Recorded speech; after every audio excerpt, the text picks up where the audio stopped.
Assalamualaikum warahmatullahi wabarakatuh. Perkenalkan, nama saya Raihadi Balul Hanif dari Prodi Akidah dan Filsafat Islam kelas AFI A3.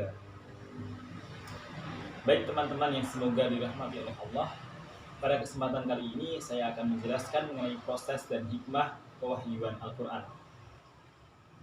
Sebelum menginjak materi, kita terlebih dahulu harus mengerti apa sih dari pengertian wahyu itu. Wahyu berasal dari kata al-wahyu yang berarti pemberitahuan atau isyarat yang dilakukan dengan cara cepat dan tersembunyi. Itu menurut bahasa. Nah, sedangkan menurut istilah, wahyu sendiri memiliki arti kalamullah ta'ala al-munazzalahu ala nabiyyi min anbiya'ihi, yang berarti kalam Allah yang diturunkan kepada para nabinya. Itu adalah pengertian wahyu secara umum menurut bahasa dan istilah. Sedangkan pengertian wahyu menurut sudut pandang dari Al-Quran terdapat 5 aspek. Yang pertama yaitu wahyu bermakna ilham kepada manusia. Yang kedua, naluri yang diberikan kepada hewan. Yang ketiga, wahyu bermakna isyarat yang cepat. Dan yang keempat, yang bermakna bisikan setan. Dan yang kelima, wahyu bermakna perintah Allah kepada malaikat. Pembahasan selanjutnya yaitu mengenai bentuk dan proses pewahyuan Al-Quran. Bentuk dari pewahyuan Al-Quran dibagi menjadi 4. Yang pertama yaitu diturunkan melalui malaikat Jibril. Untuk pembahasan selanjutnya yaitu mengenai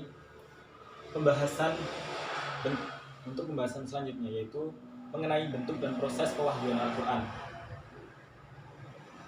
Bentuk dari pewahyuan Al-Quran dibagi menjadi 4. Yang pertama yaitu malaikat Jibril memasukkan wahyu ke dalam hati Nabi Muhammad. Nah, pada saat peristiwa ini, Nabi sama sekali tidak melihat secara lahir bahwa wahyu itu diturunkan, tapi hanya bisa merasakannya saat wahyu itu masuk ke dalam hati beliau. Nah, saat wahyu itu masuk ke dalam hati Nabi Muhammad, beliau berkata, Ruhul Qudus mewahyukan ke dalam hatiku. Itulah ciri-ciri saat malaikat Jibril mewahyukan melalui lewat hati Nabi Muhammad secara langsung. Lalu yang kedua yaitu malaikat menampakkan dirinya untuk Nabi menjadi seorang lelaki yang mengucapkan kata-kata untuknya sehingga Nabi mengetahui dan mampu menghafal kata-kata itu. Jadi pada proses pewahyuan yang kedua ini, malaikat Jibril langsung mewahyukan secara langsung kepada Nabi Muhammad dengan menjelma sebagai laki-laki, seorang laki-laki, tanpa ada sedikit pun melihatkan wujud malaikat Jibril itu sendiri. Jadi secara langsung berhadapan dengan Nabi dengan wujud manusia. Lalu yang ketiga yaitu wahyu datang untuk Nabi seperti gemerincingnya lonceng. Nah, pada proses penurunan wahyu seperti gemerincingnya lonceng ini adalah peristiwa yang sangat berat, pewahyuan yang sangat berat menurut Nabi Muhammad. Karena pada saat itu, seperti diceritakan pada saat musim dingin, Nabi Muhammad menerima wahyu, beliau merasakan keringat di keningnya. Padahal pada saat itu cuacanya sedang sangat dingin sekali, tapi beliau masih bisa mengeluarkan keringat di dahinya. Lalu pada saat ketika Nabi Muhammad melakukan perjalanan dan tiba-tiba wahyu turun seperti gemerincing lonceng.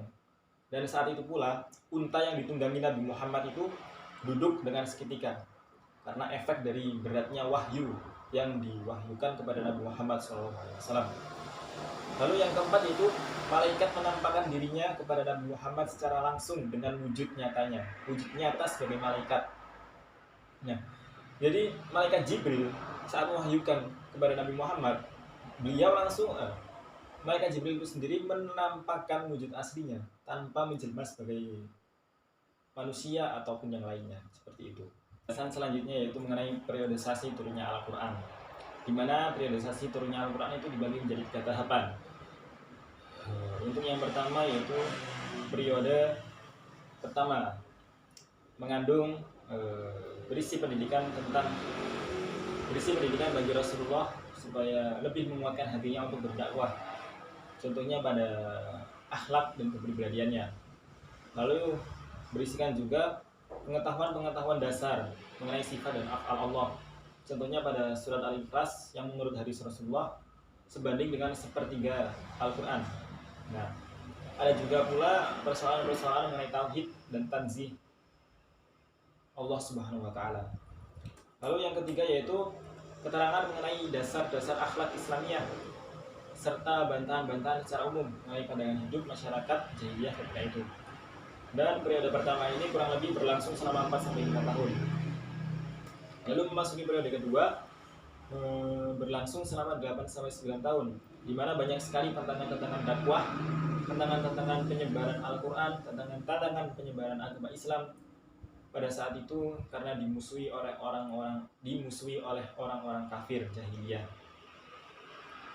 Dan karena permusuhannya terlalu jahat, terlalu berlebih-lebihan, karena akhirnya umat Islam memutuskan untuk berhijrah ke Madinah.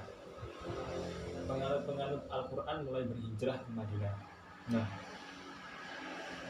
pada saat itu ayat-ayat Al-Quran juga menerangkan mengenai argumentasi-argumentasi terhadap argumentasi mengenai keesaan Allah Subhanahu wa taala dan juga kepastian tentang datangnya hari kiamat yang didasarkan pada ciri-ciri yang ada pada yang mereka lihat pada saat itu juga. Lalu memasuki periode ketiga, di mana periode ini berlangsung selama 10 tahun.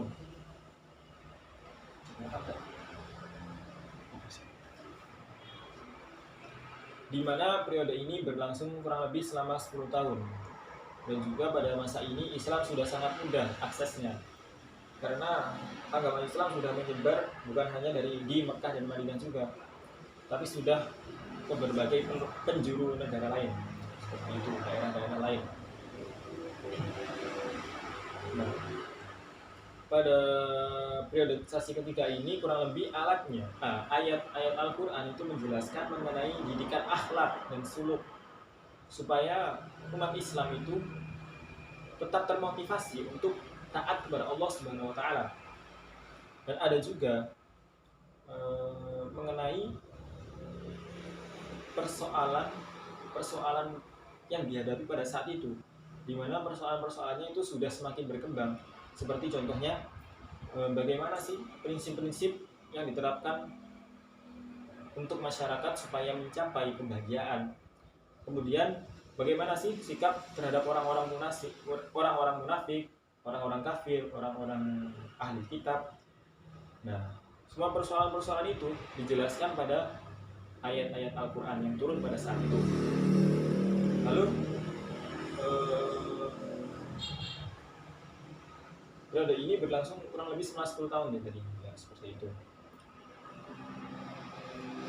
Lalu kemudian untuk selanjutnya yaitu pembahasan mengenai hikmah Al-Quran diturunkan secara berangsur-angsur.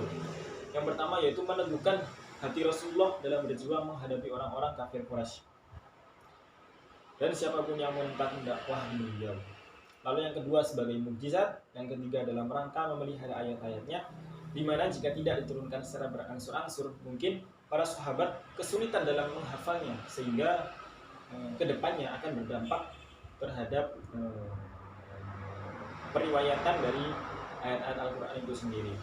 Lalu yang keempat yaitu memberikan solusi hukum. Banyak sekali ayat-ayat kandungan Al-Quran yang menjelaskan mengenai hukum-hukum halal haram seperti hukum dari memakan babi, khamr, mabuk, seperti itu. Lalu yang terakhir yaitu sebagai bukti bahwa Al-Quran bukan rekayasa Nabi atau manusia biasa. Cukup sekian dari saya.